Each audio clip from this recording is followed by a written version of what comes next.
Ang kontrobersya na kinasasangkutan ni Anthony Jennings, Maris Racal, at Jamela Villanueva ay nagsimula nang ilabas ni Jamela ang mga screenshot ng pribadong pag-uusap ni Anthony at Maris sa social media. Agad itong kumalat at naging usapan ng bayan. Si Jamela, na dating kasintahan ni Anthony, ay nag-angkin na siya ay biktima ng pagtataksil ng dalawa. Gayunpaman, ang paglabas ng mga screenshot ay humantong sa pagpuna sa kanya mula sa publiko at mga legal na eksperto. Ayon sa National Privacy Commission, ang pagbabahagi ng mga pribadong impormasyon nang walang pahintulot ay labag sa Data Privacy Act of 2012. Maaaring harapin ni Jamela ang mga parusa, kabilang ang pagkakakulong at multa. Si Attorney Jesus Falsis, isang kilalang abogado, ay nagbigay ng kanyang opinyon tungkol sa legal na aspeto ng kontrobersya. Ipinaliwanag niya na may karapatan sa privacy ang lahat, kahit na mga nangangalo niya.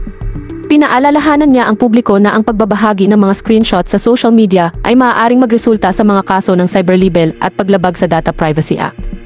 Sa halip na mag-post ng mga screenshot sa social media, iminungkahi ni Falsis na maghain ng kaso ng violence against women dahil sa psychological violence na dulot ng infidelity.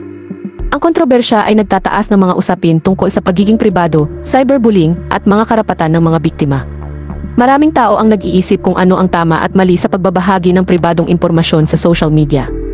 Si Maris Racal, na nasangkot sa kontrobersya, ay tumugon sa pamamagitan ng paglalabas ng isang pahayag kung saan sinabi niyang nagpapasalamat siya sa mga taong nanindigan sa kanya. Sinabi niya na ang kanyang pagiging tahimik ay hindi dahil sa takot, kundi dahil ayaw niyang masira ang ibang tao. Si Anthony Jennings ay hindi pa naglalabas ng anumang pahayag tungkol sa kontrobersya.